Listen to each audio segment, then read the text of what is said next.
السلام علیکم خواتین حضرات، آج کل ہم مرزا غالب کی غزل پڑھ رہے ہیں۔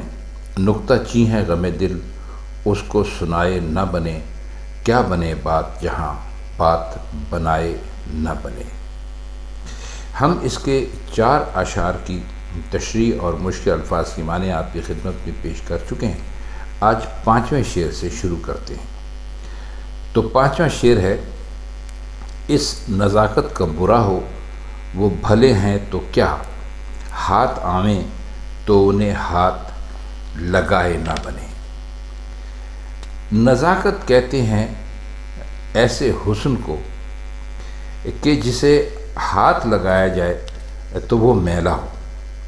آپ نے اکثر یہ مثال سنی ہوگی کہ بھائی فلاں اتنی حسین ہے کہ ہاتھ لگانے سے میلی ہوتی ہے۔ مطلب یہ کہ بہت ہی حسین ہوتی ہے اور نازک بھی۔ نازک آپ جانتے ہیں کس چیز کو کہتے ہیں، ایک ایسی چیز کو نازک کہتے ہیں کہ جس کے ہر وقت ٹوٹ جانے کا خطرہ ہو، یعنی جو ذرا سی بھی سختی برداشت نہ کر سکے۔ تو مرزا غالب کہتے ہیں کہ بے شک وہ ہمارے جو محبوب ہیں حسین ہیں اور ان کا حسن بڑا کمال کا ہے، مگر دیکھیے مصیبت یہ ہے کہ اتنے نازک ہیں کہ اول تو کسی کے ہاتھ نہیں لگتے، اور اگر لگ جائیں تو انہیں ہم چھو نہیں سکتے۔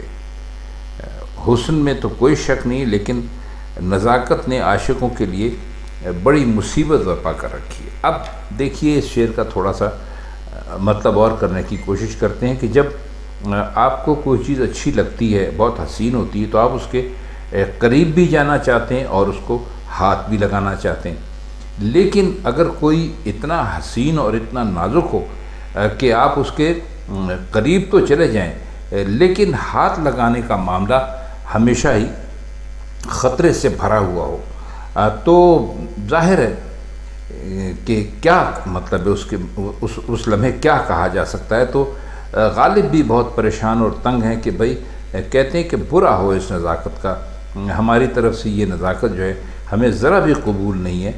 بھلے ہیں مطلب ہے کہ وہ حسین ہیں، خوبصورت ہیں، اگر وہ ہمارے ہاتھ کسی طرح آ بھی جائیں تو ہاتھ آنے کا کوئی فائدہ نہیں، کیونکہ ہم انہیں تو ہاتھ لگا ہی نہیں سکتے۔ مرزا غالب کی عجیب مجبوری پر یہ شعر ختم کرتے ہیں۔ اگلا شعر ہے: کہہ سکے کون کہ یہ جلوہ گری کس کی ہے، پردہ چھوڑا ہے وہ اس نے کہ اٹھائے نہ بنے۔ خواتین حضرات، یہ شعر جو ہے یہ مجازی نہیں ہے بلکہ یہ حقیقی ہے۔ حقیقی سے مطلب یہ ہے کہ اس کے تانے بانے یا اس کا اشارہ جو ہے وہ اللہ میاں کی طرف غالب نے کیا ہے۔ جلوہ گری کا مطلب یہ ہے کہ ہر طرف جو پھیلے ہوئے جلوے ہیں، جو حسن ہیں، جو اس کی کارستانیاں ہیں، جو اس کی دنیا میں جو کچھ بھی ہم کو دکھائی دیتا ہے، کائنات میں جو کچھ بھی دکھائی دیتا ہے، تو سوال یہ کہ کہتے ہیں کہ بھائی کون کہہ سکتا ہے کہ یہ کس کی جلوہ گری ہے، لیکن کہتے ہیں کہ مسئلہ یہ ہے کہ اگر کوئی کوشش کرے بھی کہ معلوم کرے تو پردہ چھوڑا ہے وہ اس نے کہ اٹھائے نہ بنے۔ کہتے ہیں کہ وہ اللہ تعالیٰ کی ذات عجیب ذات ہے کہ اپنے کارناموں سے تو نمایاں ہے، لیکن اگر اس کی اصل کی طرف پہنچنے کی کوشش کی جائے تو اس پر ایک پردہ پڑا ہوا ہے۔ پردہ چھوڑا ہے سے مطلب ہے ان کا کہ پردہ پڑا ہوا ہے، اس نے کہ اٹھائے نہ بنے، کہ بھئی ایک ایسا پردہ ہے کہ جو اٹھ ہی نہیں سکتا۔ مطلب یہ ہے کہ کون کہہ سکتا ہے کہ کائنات میں کون جلوہ افروز ہے اور کس نے اپنے وجود کی شان سامنے بھی کر رکھی ہے، لیکن پوری کائنات پر ایک اس طرح کا پردہ ڈال دیا گیا ہے کہ کسی کو اٹھانے کی جرت ہی نہیں، یا اٹھانے کی کوئی تدبیر ہی خیال میں نہیں آ سکتی۔ تو کہتے ہیں کہ جب پردہ اٹھانا ممکن ہی نہیں تو کیا کہا جا سکتا ہے کہ یہ سب جلوے کس کے ہیں۔ مطلب یہ انہوں نے جو سوال ہے، سوال ہی کے اندر ان کا اصل میں جواب بھی چھپا ہوا ہے۔ شعر ہے: موت کی راہ نہ دیکھوں کہ بنائے نہ رہے، تم کو چاہوں کہ نہ آؤ تو بلائے نہ بنے۔ کوئی مشکل لفظ نہیں ہے، لیکن شاید اس میں کچھ معنی مشکل ضرور ہوں، اور ہم یہ معنی جو ہیں اس شعر کے ہم ہی اس وقت نہیں سوچ رہے، بلکہ غالب کے ایک شاگرد تھے منشی نبی بخش حقیر، تو ان کو سمجھاتے ہوئے غالب نے خود کہا تھا کہ بھائی مجھے بڑا تعجب ہے کہ تم اس شعر کے معنی نہیں سمجھے۔ تو کہتے ہیں اس میں 2 استفہام آ پڑے ہیں، یعنی پہلا تو یہ ہے کہ موت کی راہ نہ دیکھوں، یعنی ایک استفہام ہے، سوالیہ نشان ہے اس کا آگے، کیوں نہ دیکھوں، میں تو دیکھوں گا کہ بینائے نہ رہے، کیونکہ موت کی نشانیوں میں سے ایک بات تو یہ ہے کہ ایک دن آئے گی، انتظار ضائع نہیں ہوگا۔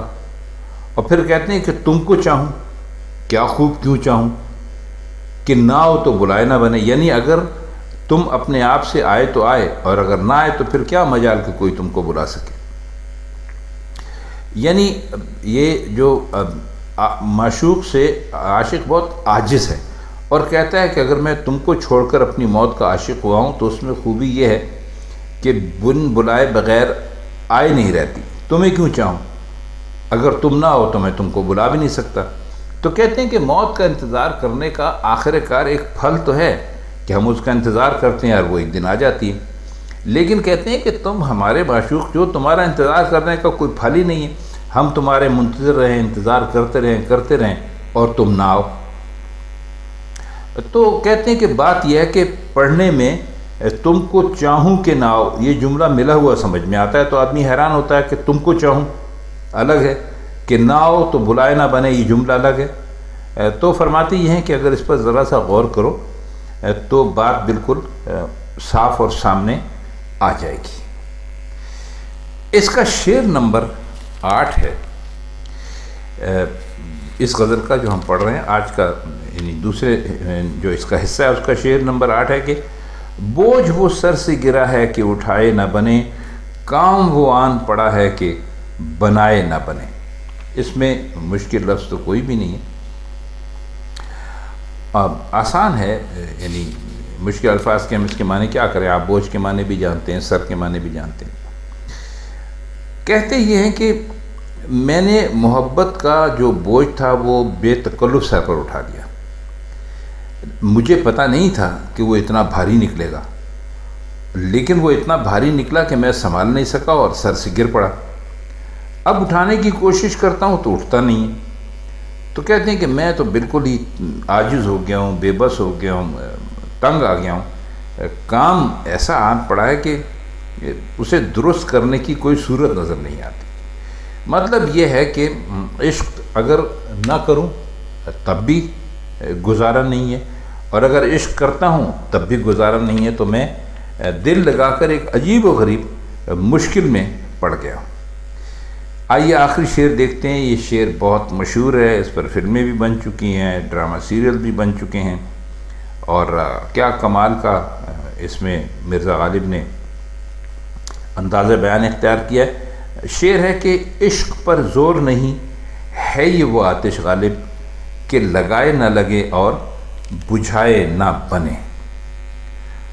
آتش آپ جانتے ہیں آگ کو کہتے ہیں، اور معنی بڑے صاف اور سیدھے ہیں اور سچے بھی ہیں۔ تو فرماتے وہ یہ ہیں کہ بھائی جو یہ عشق اور محبت کے معاملات ہوتے ہیں اس پر کس کا زور چلتا ہے؟ اب یہ تو ایک ایسی آگ ہے کہ نہ لگانے سے لگتی ہے نہ بجھانے سے بجھتی ہے۔ اب ایک مطلب یہ بھی ہو سکتا ہے کہ عشق کی آگ کسی دل میں بھڑک جائے تو اسے بجھانا انسان کے بس میں نہیں، اور دوسرا مطلب یہ بھی ہو سکتا ہے کہ یہ آگ لگانا ممکن ہوتا تو ہر عاشق اپنے محبوب کے دل میں آگ لگا دیتا، اور بجھانا ممکن ہوتا تو اپنے دل کی لگی بجھا کر اطمینان سے بیٹھ جاتا۔ تو سادہ سے معنی ہیں، اتنے مشکل نہیں ہیں۔ تو خواتین حضرات، یہ اس غزل کے یعنی نکتہ چی ہے غم دل اس کو سنائے نہ بنے کہ باقی کے اشعار تھے جن کی شرح آج ہم نے آپ کی خدمت میں پیش کی۔ تو آپ سے اب ملاقات ہوتی ہے غالب کی کسی اور غزل کے ساتھ کسی اور محفل میں، تک کے لیے ہم چاہتے ہیں آپ سے اجازت۔ خدا حافظ۔